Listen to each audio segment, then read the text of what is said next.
எல்லாருக்கும் வணக்கம். மீண்டும் மெய்ப்பொருள் காண்க தளத்திற்கு எல்லாரையும் நான் வரவேற்கிறேங்க. இன்றைய தலைப்புல கேள்விகள்லாம் இருக்குங்க. அந்த கேள்விகள் எல்லாத்தையுமே இன்னைக்கு பார்ப்போம். இந்த ஃபண்ட பத்தி டிஸ்கஸ் பண்றதுக்கு முன்னாடி, த மோஸ்ட் இம்பார்ட்டன்ட் திங் அப்படின்ற புக்ல ஹார்வர்ட் மார்க்ஸ் அவர்கள் இந்த ஃபண்ட், குறிப்பா mutual fund, active mutual fund பத்தி சொன்னதை நான் உங்களுக்கு சொல்லிடுறேங்க. இந்த புரோக்கரேஜ் கம்பெனிஸ், தென் அங்க இருக்கிறவங்க, அவங்கெல்லாம் வந்து இந்த ரீட்டெய்லர்ஸ் நம்மள மாரி எஸ்ஐபி போடுங்க, then active fund one time invest பண்ணுங்க, இந்த மாரிலாம் சொல்றாங்க அப்படின்னா, உங்களுக்கு இதுல வந்து நாலேஜ் அதிகமா கிடையாது. நெறைய லாஸ் பண்ணிருவீங்க. மார்க்கெட் வந்து ரொம்ப வாலடைலா இருக்கும். மேலயும் கீழயும் போயிட்டு வரும். தனியா ஸ்டாக்ஸ் வாங்கி உங்களால மேனேஜ் பண்ண முடியாது உங்க போர்ட்ஃபோலியோ அப்படின்ற மாரி ஒரு பிம்பத்த அவங்க கிரியேட் பண்ணுவாங்க அப்படின்னு நான் சொல்லலங்க. ஹார்வர்ட் மார்க்ஸ் அவரோட புக்ல சொல்லியிருப்பாரு. பட் அவ்வளவு தூரம் கஷ்டமான வேலை கிடையாது என்னைய பொறுத்த வரைக்கும். 2வது விஷயம் என்ன அப்படின்னா, நம்மகிட்ட வந்து ஒரு புரோக்கரேஜ் கம்பெனி அப்ரோச் பண்றாங்க. இந்த ஃபண்ட்ல வந்து போடுங்க. மார்க்கெட் வந்து அக்டோபர்ல இருந்து தொடர்ந்து குறைஞ்சிக்கிட்டே இருக்கு. மார்க்கெட் குறையிறப்ப இந்த ஃபண்டோட வேல்யூ ஏறும். இல்ல மார்க்கெட் வந்து ஃபர்தரா பீக்க நோக்கி மேல போகும். அதுக்கு மேல இந்த ஃபண்ட்ல போட்டீங்க அப்படின்னு சொல்றாங்கன்னா, நம்ம வந்து அந்த ஃபண்டோட ஃபேக்ட் ஷீட்ஸ் எடுத்து பார்ப்போமா? எது எதுல எவ்வளவு அலோகேட் பண்றீங்க? எதுக்கு இதுல இவ்வளவு அலோகேட் பண்றீங்க? இதுல ஓவர் வேல்யூட் எது? அண்டர் வேல்யூட் எது? அப்படின்னு சொல்லி நம்ம பார்த்துட்டு தான் அந்த ஃபண்டுக்குள்ள நம்ம இன்வெஸ்ட் பண்றோமா அப்படின்றது ஒரு கேள்விங்க. தென் தேர்ட் ஒன், மியூச்சுவல் ஃபண்ட்ஸ்க்கு வரக்கூடிய ஆட்ஸ். குறிப்பிட்ட ஒருவர் இந்த ஆடை இவர் வந்து என்ரோஸ் பண்றாரு அப்படின்றதுக்காக நம்ம மியூச்சுவல் ஃபண்ட்ஸ்ல போய் இன்வெஸ்ட் பண்றோம். இதெல்லாம் பார்க்காம இந்த ஃபேக்ட் ஷீட்டு, தென் டிஃபரெண்ட் செக்டார்ஸ், இப்போ எந்த செக்டார் நல்லா போயிட்டு இருக்கு, எந்த செக்டாரை கன்சிடர் பண்ணா நம்மளுக்கு ப்ராஃபிட் வரும், இதெல்லாம் தெரியாம ஒரு ஆடை பார்த்துட்டு நம்ம போய் இன்வெஸ்ட் பண்றோம் அப்படின்னா அது எவ்வளவு பெரிய தவறா இருக்கும் அப்படின்றத நம்ம புரிஞ்சுக்கணுங்க. நான் பெரும்பாலும் இந்த ஃபண்ட்ஸ்க்குள்ள போறதே இல்லை அப்படின்னாலும் நண்பர் வந்து 2 பேர் கேட்டிருந்தாங்க. அதை தொடர்ந்து இதுக்குள்ள என்னதான் இருக்கு அப்படின்றத பார்ப்போமேன்று தான் இதை எடுத்தேன். ஃபர்ஸ்ட் இந்த எனர்ஜி ஆப்பர்ச்சுனிட்டி ஃபண்ட் அப்படின்னு எடுத்துக்கிட்டோம்னா 96.43% வந்து ஈக்விட்டிஸ்ல தான் போடுறாங்க. ஈக்விட்டிஸ் எடுத்துக்கிட்டாலும் ஒரு 50% பக்கமா லார்ஜ் கேப், ஒரு 22% பக்கமா மிட் கேப், ஒரு 10% பக்கமா ஸ்மால் கேப்ல போடுறாங்க. ரிமைனிங் வந்து டெட் இன்ஸ்ட்ருமெண்ட்ஸ், பாண்டு, தென் கேஷா வச்சிருக்காங்க. இந்த ஃபண்டோட ஈக்விட்டி போர்ட்ஃபோலியோ எடுத்து பார்த்தோம் அப்படின்னா ஒரு 33 ஸ்டாக்கை வந்து பார்க்க முடியுது தோராயமா. இந்த 33ல கிரேட்டர் தென் 30 பிஇ அப்படின்னு பார்த்தோம்னா ஒரு 12 இருக்குங்க. தென் பிஇ லெஸ் தென் 10 பார்த்தோம்னா ஒரு 6 இருக்கு. ஸோ ரிமைனிங் வந்து 15 ஸ்டாக்ஸ் இருக்கு பிட்வீன் 11 டு 30. ஸோ இது ஓவராலா நீங்க ஆவரேஜ் பண்ணி பார்த்தீங்கன்னா பிஇ வந்து ஒரு 30 கிட்ட வரும். ஓகே அப்படின்னு வச்சுக்கலாம். இப்போ நான் என்ன பண்ணேன், ஒரு கம்பேரிட்டிவ் ஸ்டடிக்காக என்னோட வாட்ச் லிஸ்ட், என்னோட மெயின் லிஸ்ட்ல இருக்கிற ஸ்டாக்ஸ் இதுல என்னென்ன இருக்கு அப்படின்னு பார்த்தேன். ஒன்னே ஒன்று மட்டும்தாங்க இருக்கு, பெட்ரோநெட் எல்என்ஜி மட்டும்தான் இருக்கு. வேற எதுவுமே இல்லை. நம்ம சமீபத்தில் ஒரு சில நண்பர்கள் கோல் இந்தியாவை கன்சிடர் பண்ணலாம் அப்படின்னு சொல்லி கேட்குறாங்க.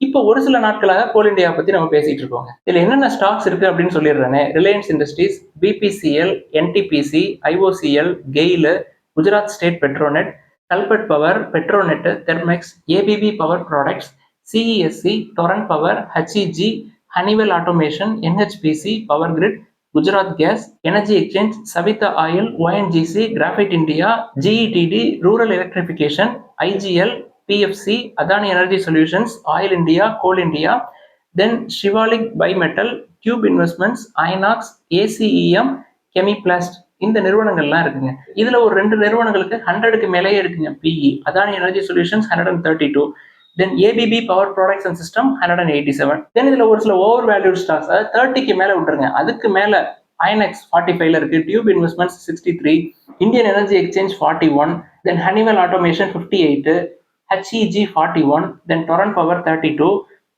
தென் தெர்மிக்ஸ் 62. இப்போ சொன்னதெல்லாம் வந்து ஒரு 40க்கு மேல ஒரு 80க்குள்ள இந்த மாதிரி இருக்குங்க. எல்லாமே வந்து மிக்ஸ்டா தான் வச்சிருப்பாங்க ஃபண்டை பொறுத்த வரைக்கும். இதுல குறிப்பா பிஇ லெஸ் தென் 10 அப்படின்னு எடுத்துக்கிட்டீங்கன்னா ஒரு சில கவர்மெண்ட் கம்பெனிஸ் இருக்காங்க, oil and refineries companies, then exploration companies இருக்காங்க, பிபிசிஎல் இருக்காங்க, தென் ஆயில் இந்தியா இருக்கிறாங்க, கோல் இந்தியா இருக்கிறாங்க, ஓஎன்ஜிசி இருக்கிறாங்க. இவங்க தான் மொத்தமே வந்து இது மாதிரி ஒரு 10 கம்பெனி இருக்குங்க. ரூரல் எலக்ட்ரிஃபிகேஷன், இவங்க எல்லாம் வந்து லெஸ் தென் 10க்குள்ள இருக்கிறாங்க. நண்பர் வந்து இதுல ஒரு 1 லேக் பக்கமா இன்வெஸ்ட் பண்ணிருக்கோம் அப்படின்னு சொல்றாரு. இது எனர்ஜிக்கு மட்டுமே ஒரு 1 லேக் வந்து தனியா எடுத்து வச்சுட்டாரு. அதர் செக்டார்ஸ், தென் குறிப்பா பேங்கிங், தென் ஃபார்மா, இதுக்கெல்லாம் எப்படி இன்வெஸ்ட் பண்ணிருக்காரு, அவர் போர்ட்ஃபோலியோ டைவர்சிஃபைடா இருக்கா, நம்ம நேற்று பார்த்தோம் இல்லையா அப்படின்றத அவர் தான் டிசைட் பண்ணிக்கணும். உங்களுக்கு எனர்ஜி ஸ்டாக்ஸ் வேணும் அப்படின்னா இதுலேயே அண்டர் வேல்யூ ஸ்டாக்ஸா பார்த்து கன்சிடர் பண்ணோம் அப்படின்னா நல்ல டிவிடெண்டும் வருங்க. For example P less than 10 கீழே இதுலேயே ஒரு 10 கம்பெனி இருக்கு, நல்ல டிவிடெண்டும் தருவாங்க அவங்க எல்லாருமே. அதுலேயே நீங்க இன்வெஸ்ட் பண்ணிட்டு மிச்ச அமௌண்ட்டை வேற செக்டார்ல நம்ம போடலாம். இப்போதைக்கு நீங்க வாங்கிட்டீங்க, ஹோல்ட் பண்ணும், ஒரு 10-15 இயர்ஸ் ஹோல்ட் பண்ணோம் அப்படின்னா நல்ல ரிட்டர்ன்ஸ் வந்து கிடைக்கும். அதுல எந்த மாற்றமே கிடையாதுங்க. பட் நீங்க தனியா அண்டர் வேல்யூ ஸ்டாக்கை எடுத்து கன்சிடர் பண்றதுக்கும் இதுல கிடைக்கிற ரிட்டர்ன்ஸ்க்கும் டிஃபரன்ஸ் நிறைய இருக்கும். அவ்வளவுதான். அடுத்து இன்னொரு நண்பர் வந்து இந்த மல்டி அசெட் ஃபண்ட் பத்தி கேட்டிருந்தாருங்க. அதை பத்தி கொஞ்சம் ஷார்ட்டா டிஸ்கஸ் பண்ணுவோம். இந்த மல்டி அசெட் ஃபண்ட் எடுத்துக்கிட்டோம்னா மெஜாரிட்டி ஆஃப் த போர்ஷன் வந்து டெட் இன்ஸ்ட்ருமெண்ட்ஸ்ல தாங்க பண்றாங்க. 60% வந்து அதுக்கு ஒதுக்கி இருக்காங்க. தென் ஈக்விட்டி, தென் கேஷ், இதுக்கெல்லாம் வந்து ஒரு 40%. ஈக்விட்டி அப்படின்னு எடுத்துக்கிட்டோம்னா ஃபினான்ஸ்ல ஒரு 27% கான்ட்ரிபியூஷன், எனர்ஜியில் ஒரு 16%, தென் கம்யூனிகேஷன்ல 15.9%, தென் கேபிட்டல் குட்ஸ்ல 7%, தென் கன்ஸ்ட்ரக்ஷன்ல சர்வீஸ் செக்டர்ல ஒரு 6.5%, தென் ஆட்டோக்கு ஒரு 5%, தென் அதர்ஸ்ல ஒரு 15% இருக்குங்க. ஃபார்மா, தென் கெமிக்கல்ஸ், இதெல்லாம் இருக்கும்னு நினைக்கிறேங்க. இந்த மல்டி அசெட்டை பொறுத்த வரைக்கும் இந்த கடன் பத்திரங்கள் எதுலாம் இவங்க முதலீடு பண்ணியிருக்காங்க அப்படின்னா கவர்மெண்ட் கடன் பத்திரங்கள், then Aditya Birla housing, Tata capital, Axis finance, HDFC life, then Kotak, LIC, Bajaj, இந்த நிறுவனங்களுடைய கடன் பத்திரங்கள்லாம் வாங்கியிருக்காங்க. எல்லாருமே வந்து ஒரு 8% to 9% ரிட்டர்ன் வந்து உங்களுக்கு கிடைக்கும். நீங்க இந்த மல்டி அசெட் ஃபண்டோட கிராஃபை பார்த்தீங்கன்னா உங்களுக்கு தெரியுங்க. அப்படியே கிராஃப் லீனியரா அப்படியே போகிற மாதிரி தெரியும். ரொம்ப பெரிய ரிட்டர்ன்ஸ் இருக்காது, பட் பெரிய லாஸும் வந்து இருக்காதுங்க இந்த ஃபண்டை பொறுத்த வரைக்கும். அதான் இதோட அட்வான்டேஜ். டெட் ஃபண்ட் மாதிரி இது போக மற்றவைகள் அப்படின்னு பார்த்தோம்னா gold MCX, then cash offsets, derivatives, silver, then CC அதாவது clearing corporation of India, then எடுலஸோட பாண்டு, இதுல எல்லாமே வந்து அவங்களோட முதலீடுகள் இருக்குங்க. இவங்களோட கேஷ் செக்மெண்ட் அப்படின்னு எடுத்துக்கிட்டோம்னா கிட்டத்தட்ட 70+ ஈக்விட்டிஸ்ல இவங்க இன்வெஸ்ட் பண்றாங்க. ஸோ இவங்களோட ரிமைனிங் கேஷ் செக்மெண்ட் வச்சு இவங்க ட்ரேட் பண்ணுவாங்க. தென் டெரிவேட்டிவ் செக்மெண்ட்ஸ்ல ட்ரேட் பண்ற மாதிரி எனக்கு தெரியுதுங்க. அதை பத்தி கிளியரா எனக்கு தெரியல. எதை வச்சு சொல்றேன் அப்படின்னா இவங்களோட ஸ்டாக்ஸ் எல்லாம் எடுத்து பார்த்தோம் அப்படின்னா ரொம்ப வாலட்டிலிட்டி அதிகமா இருக்கிற மாதிரி இருக்கு. பெரும்பாலும் லார்ஜ் கேப் நிறைய இருக்கு, பட் ஸ்மால் கேப் இருக்குங்க. வோடஃபோன் ஐடியாவும் இருக்கு, அல்ட்ராடெக் சிமெண்ட்டும் இருக்கு. நான் எடுத்துக்காட்டுக்கு ஒரு சில பங்குகளை சொல்றேன். Vodafone Idea, Hindustan aeronautics limited, Bharti Airtel, Jio financial services, UltraTech, Marico, Aurobindo pharma, Titan, HDFC life, Trent, B வந்து 100, Lupin, Tata steel, LTI Mindtree, Adani special economic zone, Coforge, TVS, Biocon, Mphasis, Divi's lab, IRCTC, DLF, IndiGo, HUL, Eicher, ACC, Jubilant food, Ambuja, then Indus towers, Exide. Exide industries இருக்குங்க, ஆனால் அமர் ராஜா கிடையாது. எக்ஸைட்டை விட அமர் ராஜா நல்ல வேல்யூவேஷன்ஸ்ல இருக்கு. So இந்த ஃபண்டை பொறுத்த வரைக்கும் 60% வந்து டெட் இன்ஸ்ட்ருமெண்ட்ஸ் தான், ரிமைனிங் 40% கேஷ்ல இவங்க இதுல எல்லாம் வந்து ட்ரேட் பண்ற மாதிரி தெரியுது. ஸோ இந்த ஃபண்ட் எடுத்துக்கிட்டோம் அப்படின்னா மோர் தென் 50%, அதாவது 60% வரைக்கும் டெட் இன்ஸ்ட்ருமெண்ட்ஸ் பாண்ட்ல தான் போடுறாங்க. அதனால உங்களுக்கு பெரிய லாஸ் இல்லாத மாதிரி தெரியும், சேஃபர் சைட் இருக்கிற மாதிரி உங்களுக்கு தெரியுங்க. உங்களோட பணம் சேஃபா தான் இருக்கும். அந்த கிராஃபை நான் உங்களுக்கு போட்டு காட்டுறேன். பிஹைண்ட் த ஸ்கிரீன் ஒரு 70+ ஸ்டாக்ஸ்ல அவங்க ட்ரேடோ இல்லை இன்வெஸ்ட்மெண்ட்டோ ஏதோ ஒன்று நடக்குதுங்க. இப்போ நான் சொன்ன ஸ்டாக்ஸ் எல்லாம் போக இன்னும் நிறைய ஸ்டாக்ஸ் இருக்குங்க. Axis bank, Reliance Industries, Grasim, Adani enterprise, coal India, ICICI, then IndusInd bank, TCS, HDFC bank, SBI, Punjab national bank, MNM, Bajaj auto, HPCL, Tata motors, Aditya Birla capital, then Infosys, avenue super market, BHEL, ICICI prudential life, Hero, Canara bank, SAIL, ONGC, REC, JSW steel, then Apollo tyres, Federal bank, Samvardhana Motherson, Indus towers. So இதெல்லாம் பார்க்குறப்ப ரொம்ப வந்து மேலே கீழேயும் போயிட்டு வர்ற மாதிரியான stocks மாதிரி தெரியுதுங்க. இதுக்கு ஆக்டிவ் ஃபண்ட் மேனேஜர் இருப்பாரு, அவர் எல்லாத்தையுமே கவனிச்சுக்குவாரு. அவங்களுக்கு கிடைக்கிறதுல உங்களுக்கு கொஞ்சம் கண்டிப்பாக கிடைக்குங்க. அதை தொடர்ந்து அடுத்த கேள்வின்னு பார்த்தீங்கன்னா டாடா மோட்டார்ஸ் இப்பயும் கன்சிடர் பண்ணலாமா, எந்த வேல்யூல கன்சிடர் பண்ணலாம் அப்படின்னு சொல்லி கேட்டிருக்காங்க. வேல்யூவேஷன்ஸ் இப்பயும் நல்லா தான் இருக்கு, almost dead free. So consider பண்றதுக்கு இப்பயும் ஆப்பர்ச்சுனிட்டி ஓப்பனாக தான் இருக்கு.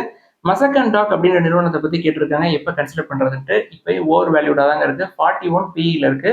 நீங்க கன்சிடர் பண்ணணும் அப்படின்னு ஆசைப்பட்டீங்கன்னா மினிஸ்கூல் குவான்டிட்டிஸ்ல கன்சிடர் பண்ணுங்க. இல்ல 50-100 கன்சிடர் பண்றீங்கன்னு வச்சுக்கோமே. இப்ப PE வந்து 40, இப்ப PE வந்து இன்னொரு 6 months கழிச்சு 20 வருதுன்னு வச்சுக்கோங்க. அப்பயும் நான் கன்சிடர் பண்ணுவேன், இன்னொரு 50-100 என்னால வாங்க முடியும் அப்படின்னா நீங்க வந்து கன்சிடர் பண்ணலாங்க.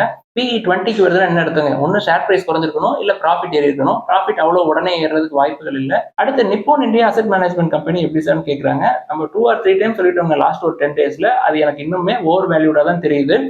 ஸோ இண்டஸ்இண்ட் பேங்க் இப்போ ரீசெண்டாக ரிலையன்ஸ் கேபிட்டல் அக்வயர் பண்ணுறாங்க. அவங்கள்ட்ட ஒரு அசெட் மேனேஜ்மெண்ட் கம்பெனி இருக்கு, புரோக்கரேஜ் கம்பெனி இருக்கு, இன்சூரன்ஸ் கம்பெனி இருக்கு. ஸோ நல்ல வேல்யூவேஷன்ல இருக்கு இண்டஸ்இண்ட் பேங்க், அதை நம்ம கன்சிடர் பண்ணிட்டு போயிடலாம் இதுக்கு. அது போக நிப்பான் வந்து ஒரு இண்டஸ்இண்ட் பேங்க்ல ஒரு 9.something% ஸ்டேக் வந்து எடுக்கிறதா ஏற்கனவே சொல்லியிருந்தாங்க. அது சம்பந்தமா அடுத்த அப்டேட் வரல, பட் வாங்குறதுக்கான வாய்ப்புகள் இருக்குங்க. 10% ஸ்டேக் எடுப்பாங்கன்னு நினைக்கிறேன். அடுத்த ஒரு நண்பர் வந்து ஏத்தர் எனர்ஜி ஐபிஓ கன்சிடர் பண்ணலாமா அப்படின்னு சொல்லி கேட்டிருக்காரு. நான் பர்சனலா கன்சிடர் பண்ணலான்னு இருக்கேன். இந்த வேல்யூவேஷன்ஸ், கிரே மார்க்கெட் பிரீமியம் அதெல்லாம் எனக்கு தெரிய வரல. மண்டேக்கு மேல தெரிஞ்சா அதை பத்தி நான் உங்களுக்கு சொல்றேன். அடுத்து ஐடிஐ அப்படின்ற நிறுவனத்தை பத்தி கேட்டிருக்காங்க. ரொம்ப ஓவர் வேல்யூ ஸ்டாக், 15 டைம்ஸ்க்கு மேல பிரைஸ் டு புக் இருக்கிற மாதிரி தெரியுதுங்க. தென் பியும் அதுல இல்ல, டெலிகாம் இண்டஸ்ட்ரி நம்ம போகவே மாட்டோம். அடுத்து ஏன் சார் நீங்க ஃபாசில் ஃபியூல் சைடு போறதே இல்லை அப்படின்னு சொல்லி கேட்டிருக்காங்க. நான் இப்போ இல்லைங்க, 2017-18ல இருந்து இந்த ஃபாசில் ஃபியூல் சைடு போறதே கிடையாதுங்க. என்ன காரணம் அப்படின்னா நெடுவாசல் அப்படின்ற கிராமம் வந்து எங்க வீட்டுல இருந்து, அதாவது பட்டுக்கோட்டையில இருந்து ஒரு 20 கிலோமீட்டர் தொலைவில் இருக்குன்னு நினைக்கிறேங்க. அங்க வந்து மீத்தேன் ப்ராஜெக்ட் வந்து எடுக்க போறோம் அப்படின்னு சொல்லியிருந்தாங்க. ஸோ அந்த ப்ராஜெக்ட்ஸ் பத்தி படிக்கிறப்ப ஷேவ்ரான் அப்படின்ற நிறுவனம், நார்த் அமெரிக்கால இருக்கக்கூடிய நிறுவனம், அவங்க வந்து சவுத் அமெரிக்கால ஈக்வேடர் அப்படின்ற ரீஜியன்ல இந்த மாதிரி ப்ராஜெக்ட்ஸை பண்ணி எவ்வளவு சேதங்கள் ஆச்சு அப்படின்ற விஷயங்கள்லாம் எனக்கு தெரிய வந்தது. அந்த நாட்கள்ல இருந்தே நான் வந்து அதை கன்சிடர் பண்றதே இல்லைங்க. அதுக்கு முன்னாடி நிறைய போராட்டங்கள்லாம் நடந்திருக்கு. அதெல்லாம் நம்மளுக்கு தெரியாது. பட் எனக்கு 2018, 19க்கு மேல தான் இதெல்லாம் தெரியும். குறிப்பா கும்பகோணம் சைடுல ஒரு கதிராமங்கலம் அப்படின்ற ஒரு ஊர்லயும், நெடுவாசல் அப்படின்ற கிராமத்திலயும் நம்ம வந்து மீத்தேன் கேஸ் வந்து எக்ஸ்ப்ளோர் பண்ண போறோம் அப்படின்ற மாதிரி ப்ராஜெக்ட்ஸ் எல்லாம் கொண்டு வந்தாங்க. அதுக்கு எதிராக பெரிய போராட்டங்கள்லாம் நடந்தது. அதெல்லாம் வேற. அன்றைய தினத்துல இருந்தே நான் வந்து இந்த ஃபாசில் ஃபியூல் சைடு போறதில்ல. இது ஒரு காரணம். இன்னொரு காரணம் என்ன அப்படின்னா, இந்த ரினியூவபிள் சைடு நம்மளோட ஃபோக்கஸ் போயிடணும் அப்படின்றது. குறிப்பா யூரோப்பியன் நேஷன்ஸ்லாம் எடுத்துக்கிட்டீங்க அப்படின்னா, அவங்க வந்து ஒரு டார்கெட் செட் பண்ணியிருக்காங்க. 2030க்குள்ள இந்த ஃபாசில் ஃபியூல்ஸ் எல்லாம் யூஸ் பண்றத ஒரு 50% மேல குறைக்கணும் அப்படின்னு சொல்லியிருக்காங்க. அது வந்து இந்தியாவுக்கு 2030க்கு வரலனாலும் 2040, 45க்குள்ள வந்துடும். நம்ம வந்து ஒரு ஸ்டாக்கை வாங்கணும் அப்படின்னா ஒரு 10 to 15 இயர்ஸ் வச்சுக்கணும்னு நினைப்போம். தென் ஃபாசில் ஃபியூல்ஸ் ரிலேட்டட் ஸ்டாக்ஸ்க்கெல்லாம் ஒரு அன்சர்டனிட்டி இருக்கிற மாதிரி நான் பர்சனலா ஃபீல் பண்றேன். அதனால நான் அந்த சைடு போறது இல்லைங்க. அவ்வளவுதான். பட் இப்பயும் அந்த நிறுவனங்கள் நல்ல ப்ராஃபிட் பண்றாங்க, நல்ல டிவிடெண்ட் தர்றாங்க. இருந்தாலும் நான் பர்சனலா அங்கிட்டு போறதில்லை. அடுத்து சென்னை பெட்ரோலியம் அப்படின்ற நிறுவனத்தை பத்தி கேட்டிருக்காங்க. பிரைஸ் டு புக் 1.22 இருந்தாலும் பிஇ ரொம்ப அதிகமா இருக்கு. 25ல இருக்கு. எஃப்ஐஐஸ் தொடர்ந்து விற்கிறாங்க. பெட்ரோநெட் இதுக்கு நல்ல ஆல்டர்னேட்டிவா இருக்கும் அப்படின்னு நான் ஃபீல் பண்றேன். அடுத்து ஒரு நண்பர் வந்து லோன் வாங்குறத பத்தி ஒரு கேள்வி கேட்டிருக்காரு. ஒரு 10 லட்சம் லோன் வாங்குவார் அப்படின்னு நினைக்கிறேங்க. அதுக்கு வந்து ஒரு 15 வருஷத்துக்கு இஎம்ஐ கட்டுற மாதிரி இருக்கும்னு நினைக்கிறேன். ஒரு 11,000 12,000 கட்டணும் அப்படின்னு சொல்லியிருக்காங்க. இப்போ அவருடைய கேள்வி என்ன அப்படின்னா, இப்ப நான் 3 வருஷத்துல நான் எவ்வளவு லோன் வாங்கினேனோ இன்ட்ரெஸ்டோட அந்த அமௌண்ட்டை திருப்பி செலுத்தக்கூடிய அளவுக்கு எனக்கு வந்து பொருளாதாரம் மேல வந்துருச்சு அப்படின்னு வச்சுக்குவோமே. நான் வந்து 3 வருஷம் கழிச்சு அந்த மொத்த தொகையை திருப்பி கட்டிடுவா? இல்ல இஎம்ஐ தொடர்ந்து கண்டினியூ பண்ணிட்டு எனக்கு கிடைக்கிற அந்த தொகையில நான் ஒரு நல்ல ஸ்டாக்ஸா பார்த்து வாங்கினா நல்ல அப்ரிசியேஷன் கிடைக்குமா அப்படின்ற மாதிரி கேட்டிருக்காருங்க.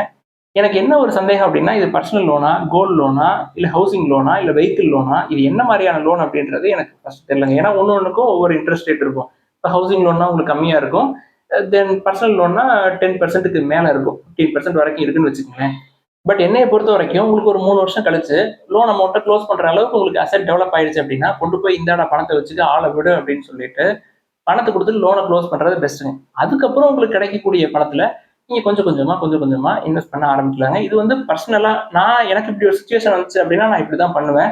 But to be frank, loan வாங்குறது எவ்வளவு தூரம் நம்ம தவிர்க்கிறோமோ அவ்வளவு தூரம் நல்லதுங்க. நீங்க வந்து ஒரு வீடு கட்ட போறோம் அப்படின்னா ஒரு 5 இயர்ஸ் மாசம் மாசம் நீங்க கட்ட போற இஎம்ஐயை முன்னாடியே எடுத்து நீங்க போட்டு வைங்க. ஒரு லம்சம் வந்தோடனே ஒரு இடம் வாங்குறதா இருக்கட்டும், இல்ல அதுல வீடு கட்டுறதா இருக்கட்டும் அப்படி பண்ணலாம். போய் ஹவுசிங் லோன் வாங்கிட்டு அதுக்கு ஒரு 25, 30 வருஷம் அதுக்கு இஎம்ஐயை கட்டிக்கிட்டு அது வந்து அவ்வளவா நல்லா இருக்காதுங்க. அதே மாதிரி ஒரு சில என்னுடைய நண்பர்களே பேங்க்ல கடனை வாங்கி லேண்டை வாங்கக்கூடிய ஆட்களும் வந்து இருக்கிறாங்க. அதுக்கு என்ன அப்படின்னு சொல்லி கேட்டோம்னா, லேண்ட் இப்ப நமக்கு சொந்தமாயிடுச்சு, வாங்கின கடனுக்கு வட்டியை கட்டிடுவோம், லேண்ட் நமக்கு தானே, லேண்டோட வேல்யூஷன் அப்படியே ஏறிக்கிட்டே இருக்கும் அப்படின்னு சொல்லி ஆர்வம் சொன்னாரு. பட் அதுல எல்லாம் எனக்கு நம்பிக்கை கிடையாதுங்க. நீங்க கடன் வாங்கி ஏதாவது பண்றீங்க அப்படின்னா அதுல உங்களுக்கு ஏதாவது ஹையர் ரிட்டர்ன்ஸ் வந்து கிடைக்கணுங்க. இப்ப ஃபார் எக்ஸாம்பிள் உங்கள்கிட்ட ஒரு நிலம் இருக்குன்னே வச்சுக்கோமே, அந்த நிலத்துல பேங்க்ல போய் கடன் வாங்குறீங்க.